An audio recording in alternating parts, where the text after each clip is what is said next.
Hello and welcome to the official launch of Projectified. Projectified is a new podcast from PMI, and Projectified in every episode meets with carefully selected practitioners, provocateurs, researchers, writers, and thinkers.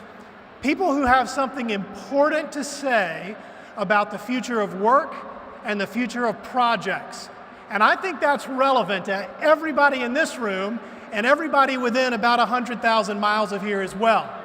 So let's give PMI first a big hand for providing this fantastic podcast that you're going to get a little taste of tonight. And my name is Stephen May. I host Projectified, and I absolutely love this work. The opportunity to sit down and go deep with people that I wanted to talk to anyway, and let's all be honest about something. We all know people we don't want to talk to. But I get the opportunity to go deep with people I wanted to talk to anyway, and push on them and prod them a little bit and pull from them a little bit and hear what they're learning about the future of work and the future of projects and how that's going to affect all of us. The topics range from artificial intelligence to business transformation to the art and science of influence. And if you don't think those things are relevant to project professionals, you need to wake up and look outside. Because if they're not relevant to you today, they're going to be relevant to you tomorrow. Well, tonight I have the opportunity to explore one of the hottest topics in project management. There's no way we can do it exhaustively tonight, but we're going to talk about Agile. And I have a couple of guys here with me in this case, they really are guys. I have a couple of guys here with me to talk about Agile. Let me introduce them quickly. Mike Griffiths is an author and project management consultant who's been using Agile approaches for over 23 years. Mike was co-creator of the Agile method, DSDM. He has served on the board of the Agile Alliance. He has contributed to the PMBOK Guide and was chair of the author team for the Agile Practice Guide. And that must have been like herding cats. The author team for a guide, I can't even imagine what that's like. So let's welcome Mike Griffiths.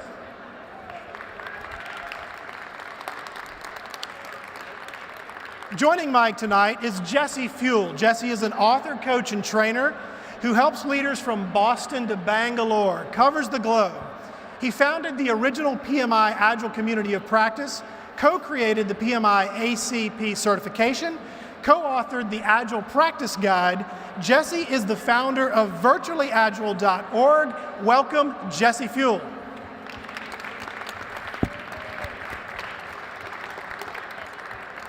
Jesse, thank you. Mike, great to see you. Good to see you. Jesse, let me slide you right over here. So in an audience like we're recording in front of tonight, and I should mention that this conversation will also be recorded and will be used as part of our podcast series. So we will make this available to all podcast subscribers. You just get to hear it first here. So for an audience like we have in the room tonight, and really an audience of project management professionals that can't go to a conference or attend a virtual event without Agile being on the list. Agile is a topic that comes up constantly. Of course, I get to interview a lot of people in this space. I get to participate in a lot of events, and it is always, always, always part of the discussion. That being true, we know that statistically, most people involved in projects still don't have meaningful Agile experience.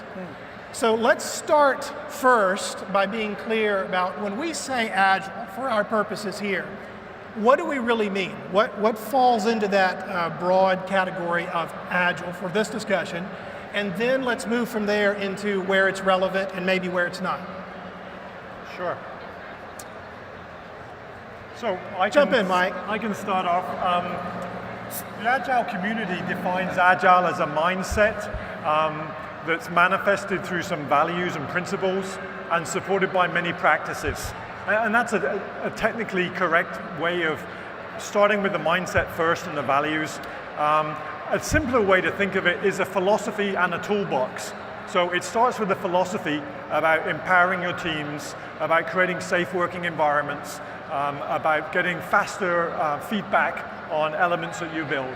So it's that philosophy first, and then we implement it through a variety of tools or practices. Yeah, another way to look at it is there's Agile with a big A and Agile with a small a. And Agile with a big A is the collection of techniques and methodologies and frameworks that people are using in order to do Agile.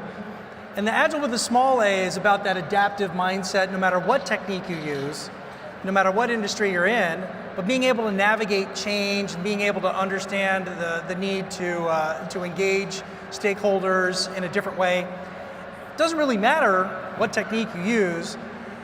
So there's a lot of people that cast the distinction between big A Agile and small A Agile in that fashion. Okay, so let's move from there right into the where relevant and where not. So is it Agile everywhere? Is it very specific, well-defined types of projects, types of organizations, sets of circumstances? Where do you come down on that? Let's start with you, Jesse. I believe that the whole Agile conversation is about taking something big and making it small, something that's amorphous and intimidating and overwhelming, and I don't know where to start. And so the answer might be just start with one small part of it and discover what you learn. And this is usually the case with innovation. So most innovation projects today are ones that involve lots of prototypes and lots of experiments and trying to figure things out. And that's really where the value of Agile methods comes into play.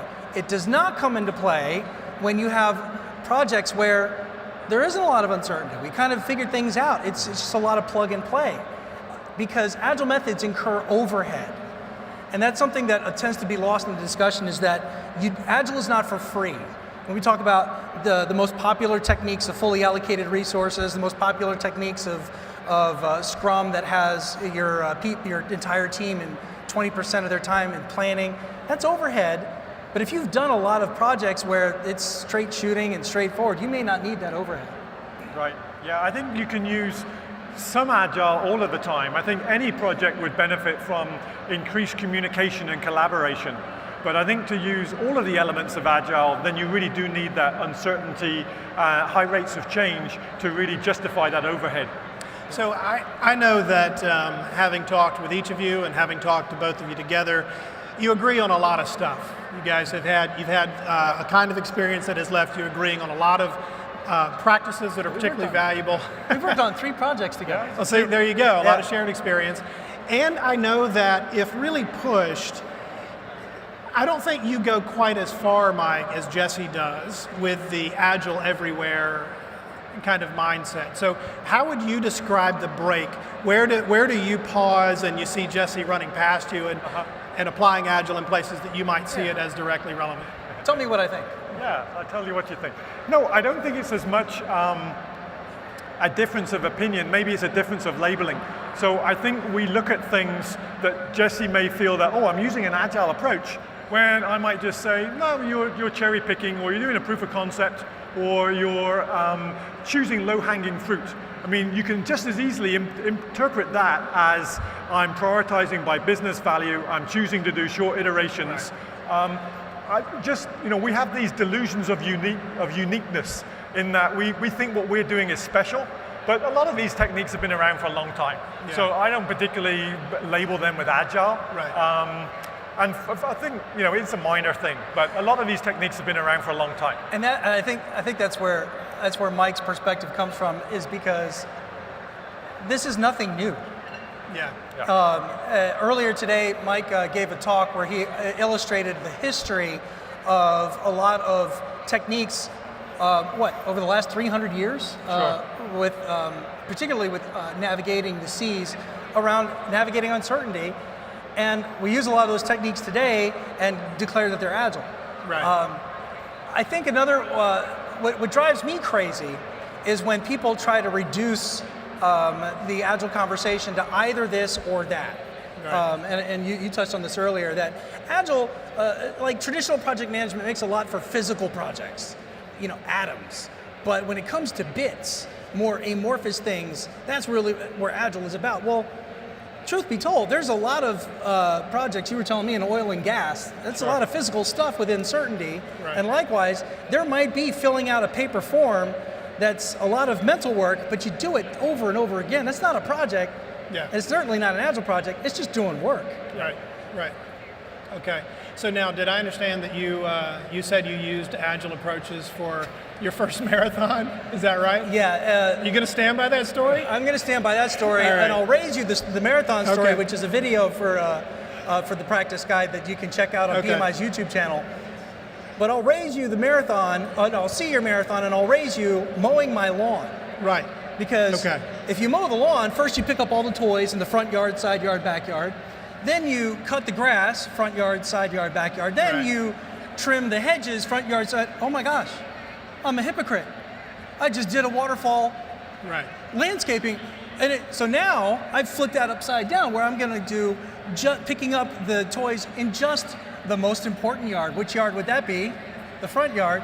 And then I'll cut the grass, and then I'll do the tree trimming, and then I can declare a minimum viable product and then go watch the rest of the football game. Do you sit the family down and explain this, or you just go do it? Usually I don't explain it and then I get yelled at. So, All right. So yeah, I tend, like Mike was saying earlier, Jesse, I don't know why you see things that aren't there, and I don't know, I just see things everywhere. And Right. so I'm the crazy one. All right. So you've talked about this, which I think is fair to say, an emergent Agile world, been emerging for a long time, but continuing to emerge, continuing to find traction in new organizations, new practitioners, new ways of coming at it, new kinds of projects that are taking on, or maybe changing labeling, depending on how you think of it, some of the practices that they're applying. Well, okay, fast forward out a little ways. What is the role of the project manager in that new emergent world? Want me to take that? Yeah, go ahead, I Mike. think titles might change, but we're always going to need smart people on projects, right? The same as we had the conversation about what happens to the business analyst in an agile environment.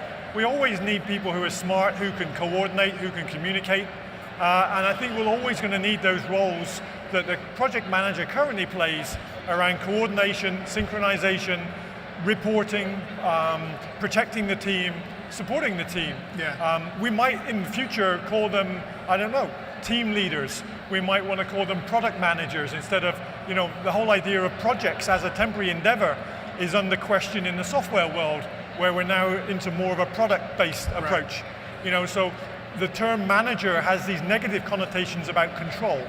And so, some agile evangelists don't like that manager term, and then we also see the project piece being eroded too.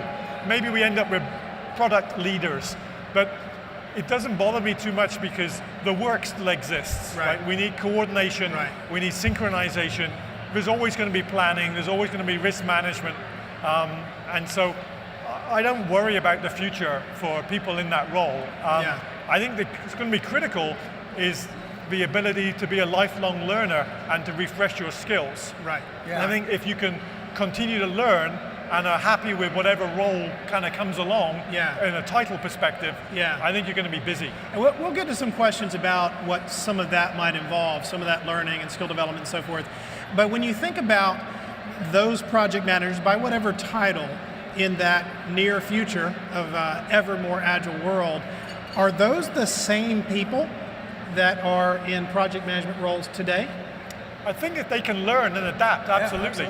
I think it's more aptitude as opposed to skill set based. Okay. If you have the aptitude to learn, then you can pick up new skills. Yeah. Whereas if, even if you're the best qualified agilist, right, when the next thing comes along, if you don't have that learning skill set, then you'll be out of date and no longer as useful. At the end of the day, it's all about perspective. Because everybody in this room agrees that your title is not your role. Right. I mean, anybody who's an effective project manager knows that on this project, I was predominantly the marketing person who was the single point of contact. On this project, I was a coordinator, but on this project, I was actually the decision maker. And so once you understand that your title is not your role, and it shifts from project to project, that then you can start to exhibit personal agility in your career without ever using a single agile technique. And I think that's what Mike is talking about. We're talking about, like, in today's world, the one thing that is changing that's different over the last 20, 30, 40 years is the rate of change in the world of work. And as project leaders, if we know that our title is not the role, then we need to be prepared that even in the same company, our job is going to change. Yeah. And so having more tools in your toolkit, being willing to fill the gap wherever the gap is needed. Here's another observation. What you like to do as a project manager may not be what the company needs you to do as a project manager. And now you have to decide, am I going to add value, or am I going to stick to what I know and what I like, and not be as effective as I could be? So I love to push people into applying their expertise to give me the crystal ball into the future. So I'm going to continue to push on what you think's going to happen. Okay. So we've already talked about the fact that you've said, look, it's about aptitude and interest, and people that are doing project management work can transition effectively into a more agile project management world in the future. Great. And as best you can tell, are those roles moving up market? Are they staying kind of lateral moves? Are they moving down market? If you go out 5 years, what happens? Are those better jobs, not as great a jobs? I haven't asked you this, so I don't know where you're going to go with it. Sure. Yeah. What do you think? Let's start with you, Jesse. I like to tell project managers switching to an agile environment that you now have the opportunity to play a more strategic role than you've ever had before. Because in an agile environment, we have self-organizing teams. Delegate that. Delegate that. Delegate more than you've ever delegated before, and you'll be surprised what your teams can do. And now finally, you're free to go have the more strategic conversations with this stakeholder, that stakeholder, that you've wanted to have the whole time, but never had the time because you were busy being a babysitter. Yeah. And I know as a project manager, that's exhausting when I find I'm running around herding cats when I really should be facilitating more senior conversations. Yeah. And I think that's where the project management role is going, but not everybody's ready for that. Yeah. And that's the challenge. If you want to have if you want to still add value as a project manager, start growing some more strategic skills so that you continue to add value in a self-organizing environment. Yeah, so I hear you saying it's really for those that are self-directed and will take it that way, it can be upmarket. It really creates the opportunity to move into more strategic space. Would you agree with that, Mike? Absolutely. I think that's a really good observation, Jesse. For me, the project managers that are transactional leaders, in other words, they're trying to get work done within the status quo, don't do as well as the transformational leaders that are willing to challenge the process and have those higher level discussions. And I think Agile really has the emphasis, and also has more of a future for those transformational leaders and less so for the transactional, because if all you really wanted to do was plan the work and work the plan, that role is changing. That's going away. But to free yourself up to go and have those discussions around why are we doing this, absolutely, you can do that. I'll tell you another trend I'm seeing. I have people come to my Agile workshops saying, I just got laid off because I don't have an answer for what tools can you bring to this situation. Right. And so it is absolutely happening right now, and it will become the standard in the future that a project manager is expected to have a broad and diverse toolkit. That you cannot stick to just what you learned in your project management boot camp 10 years ago. Yeah. And so that's good news for everybody at this conference, because everybody at this conference is going to sessions and learning new things and trying out, and so that's good for those people. I worry about the people that never leave the office and trying to do the same thing they've been doing over and over again. Yeah. I worry for the viability of those people. Yeah. So let's stay with that. You started to go a moment ago to this place of some of the things that will be different, in ways in which the work is changing, the ways in which people that are doing project management jobs now and are moving more and more into Agile space. Describe for me where some of those differences show up in a day in the life scenario. So What are things that people are accustomed to doing now that they won't be doing in the future? What are things that they may not be doing now that they will be doing in the future? And then continue into that. You started to talk about some of the skills and mindsets. So jump in there, either one of you, and Sure. where's it going? What does the difference look like? What do you think? So one thing that springs to mind immediately is project manager as the central coordinator of work. So you create the plans, you distribute that work as tasks to team members. That's going away. So project manager is no longer the controller of work. They're more of a facilitator, a servant leader to the team.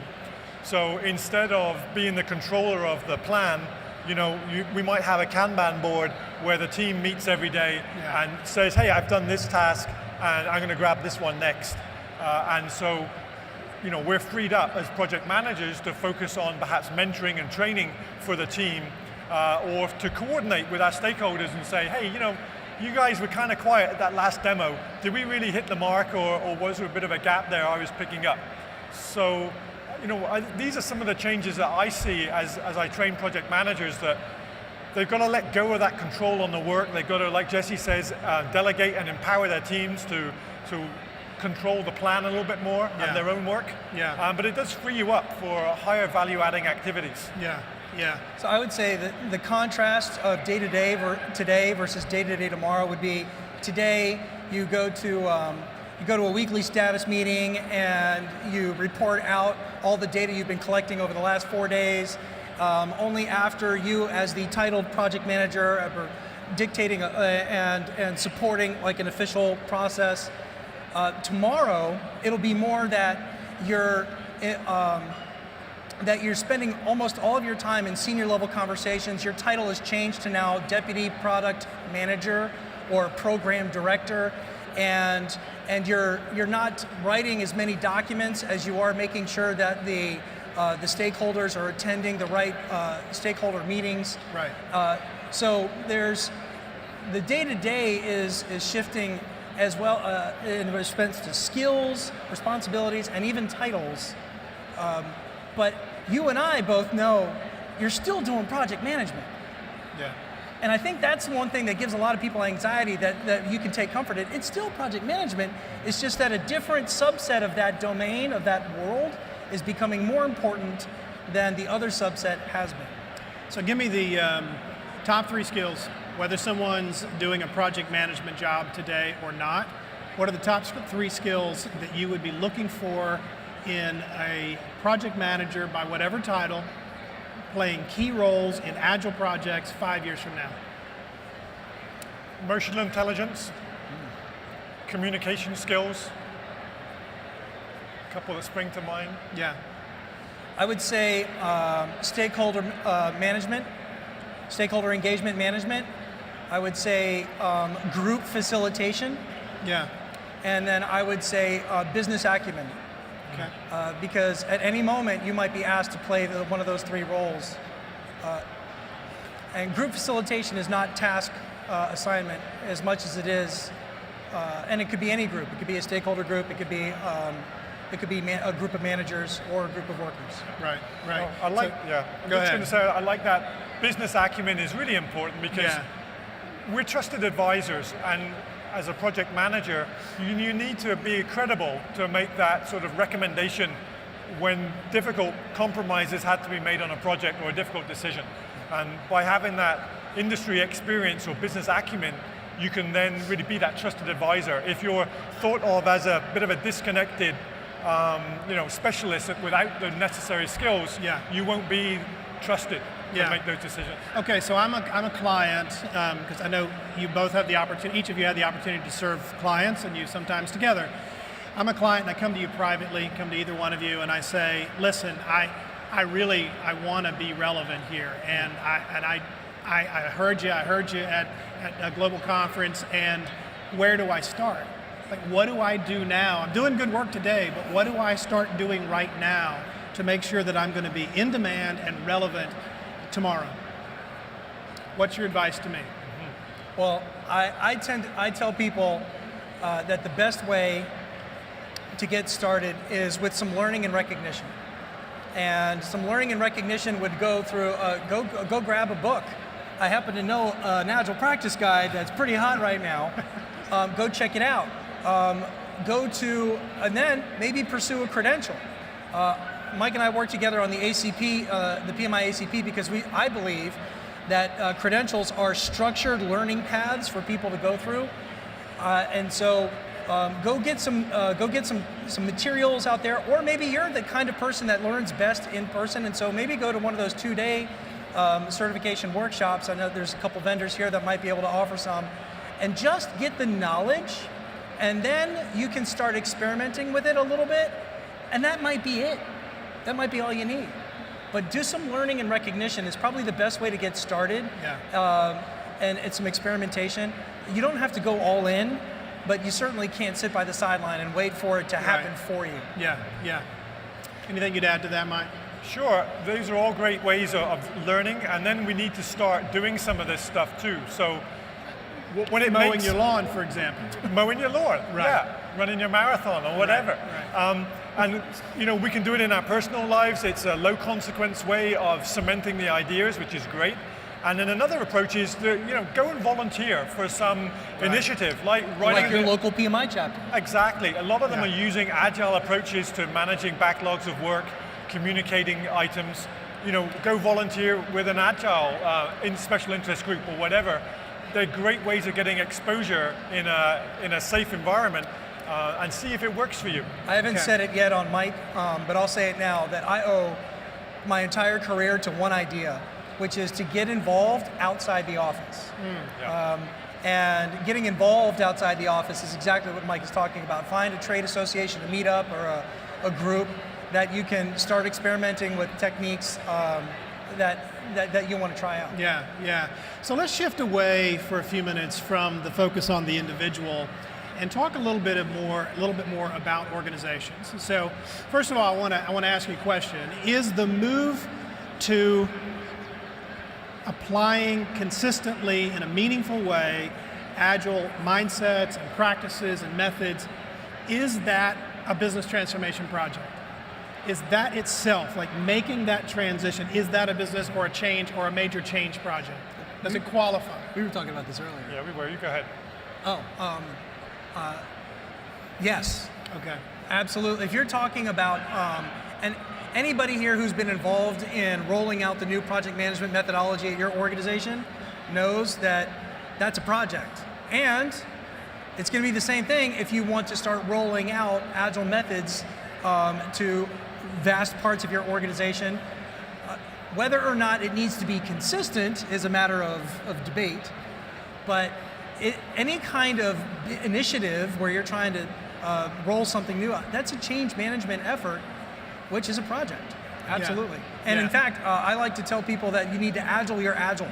A lot of us fall into the trap of wanting to go all in, whole hog, every program, and then and we just fall into the trap of an all or nothing proposition. Right. How about we try one pilot program? And you don't want to create a big bang, waterfall, agile transformation. It'd be kind of ironic, wouldn't it? Yeah, it would be, but yeah, maybe it worked for somebody. I saw you nodding along, so I'm gonna assume there's reasonable level of agreement here and move to the next part of that, which is, where do you see people getting it right? Meaning, what are the habits that you see organizations taking on that allow them to make that transition? You said it's a business transformation, you said it's a major change. Sure. What is it they're doing to get it right? And then the other side of that, failure modes. Where do you see the patterns of failure as organizations are either moving there initially or moving more and more in that direction? Yeah. There are two areas where I see the transformation is easiest. One is at the executive level, who buy into a lot of the lean principles, right? So we tell them that agile is an instance of lean, and it's about reducing our work in progress and reducing the time to market, and they totally buy it. They want the same benefits as every agilist does. And then down at the team level, they usually buy it as well, because it's a more engaging way of working for them. They have more autonomy over their time, their task, and their tools and everything, so it's more engaging. Where I see struggles is in that middle management layer, where the executive are saying, go do it. The teams are all gung-ho, but they have to still conform to their existing project management metrics, whatever their conformance and reporting are. They've still got to do their red, green, yellow traffic lights and their phase gates and their percent completes and their earned value. And they're stuck in this difficult middle layer of teams wanting to get engaged, executives wanting to see it happen, and yet they aren't given that freedom to break free from some of the more traditional elements. They're being told to do it in addition to instead of. Okay, because I wanted you to clarify something for me, because I would think that if you've got a layer below you or beneath you that wants to at least give it a go, and you've got executives above you saying, go for it, who's stopping them? Usually their own measurement practices. How are they measured and evaluated? And what your performance plan. Their performance plan. Right. You say you want me to go do it, but every quarter or every year or whatever, that's not how you're measuring. Exactly. Okay. Yeah. And not only that, but there's also really popular in the Agile organization, the organizational agility conversation, is Conway's Law. And Conway's Law says that your project plan will mirror your org chart. Silos hold everything up. I'm in charge of this. Don't talk to my people unless you talk to me first, because I derive my value from my head count, and my value is from my head count. And so that tends to be a middle management mayhem that goes on, where senior leaders have gotten the memo, people down below have gotten the memo, but it creates a lot of anxiety. I tell you, if I've been like a senior director for 15 years in an organization, I've just been told that my staff is self-organizing, I'm starting to freak out. Like, what does that mean? Where do I derive value? And it's a really tough conversation. It requires some soul searching. I think another failure pattern that I see is where people are told, you go Agile, you go do this, and so they go to a workshop, they learn a lot of new techniques, and bolt it directly on top of everything we have to do anyway. And so now we have double overhead. That's another failure mode that you really want to watch out for. Okay. And what is the first sign that you see that tells you a company is not going to get there? What's that first thing? If you go in there on day one and you have access to everybody, you can talk to anybody you want to talk to, you can look at any piece of documentation, you can visit any room, what tells you they're not going to get there? For me, it's when they're preoccupied with process over principles, when they want to see, well, tell me about how we implement this. They've leapt past the mindset, the values, the principles, and they're fixating on what do I need to do today? Can you give me the document templates? Can you show me the outline for the meeting we should have at a retrospective? And they're focused on those outputs as opposed to the outcomes of changing their behavior. That's a warning sign I see. I don't know if it's the single biggest one, but it's certainly something that I look out for. So I know I didn't give you a chance on that, but let's move to the positive side. What is it you see on that first day that you're inside their four walls and you go back to your hotel or you go to dinner or whatever and you say, these guys are going to get there? Leadership. Okay. Senior leadership. Okay. I'm working with a client right now where it's exactly where we talked about, where we've got kind of a blend of people on the ground. Some have tried this, some are new, some are experienced. We've got the messy middle. A couple of our colleagues call that middle management layer, the messy middle. But the senior leadership team I'm working with are all in, and they're totally ready for all of the surprises. They're totally ready about having to shift some HR designations, and then they take pictures of themselves at their own leadership retrospective, and put that in the all hands meeting and say, see, look, we're doing it too. And that's where I'm like, you guys good, right, Jack? And I know they're going to make it. Because the senior leadership team, so my recommendation to any project manager here is if you want success in any initiative you're doing, who's your executive angel?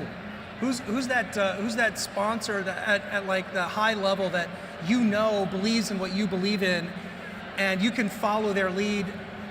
They can be your spokesperson. That to me, leadership is the positive pattern. So real sponsorship, real executive leadership hasn't changed. I had a client once tell me, he said he was waving his arms, and I had just given him a little talk about the importance of executive sponsorship, and he stood up and he waved his arms and he said, I have had a dozen consultants of your caliber and better, and he emphasized the and better, tell me the exact same thing. And of course, I was biting my tongue not to say, and how many is it gonna take? So it's still important, it's still hearing you. So we only have a couple of minutes left. The Agile Practice Guide. You both worked on it. You both made major contributions to that. Sure left some blood, sweat, and tears in that guide. So why now? Why now? Why not 10 years ago? Why not 10 years from now? Why now? Mr. Chairman, would you like to take that question?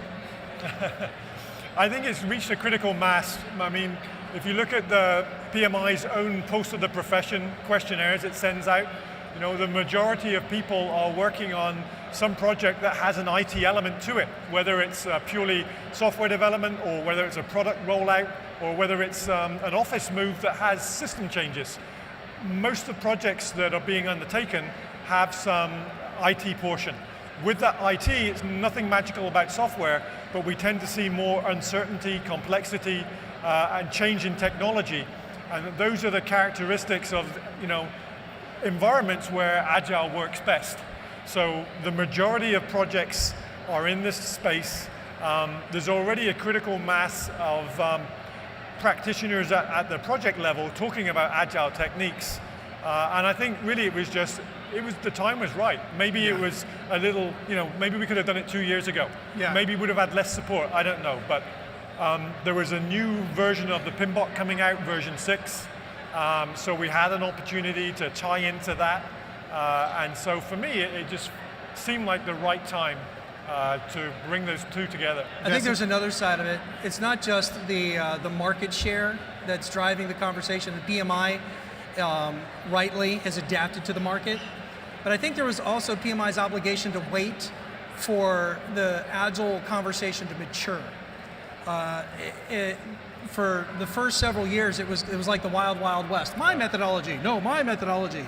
No, and now that it's starting to settle into some safe harbor practices, some unsafe harbor practices, and to the point where at the Agile conference, this year Agile 2017, I noticed that there are no more dope smoking hippies. Yeah, that's right. It's people wearing khakis, and they're like normal people, and so it's gone mainstream. And now that it's gone mainstream, PMI. I thought you were going to say, based on that, you were going to stop going. Yeah, I'm out. Well, all right, very good. So I would love to continue. I have taken us a little late already, so we're going to have to pause here. Sure. And just say thank you guys. Thank you for bringing such rich experience and insight. And of course, you get the opportunity to be just immersed in this topic all the time. So I was looking forward to hear from you. So even if no one else enjoys it, I've enjoyed it. So thank you both for being here. Thank you, Mike. Welcome. Thank you, Jesse. It's been a pleasure. Appreciate it. Thank you. All right.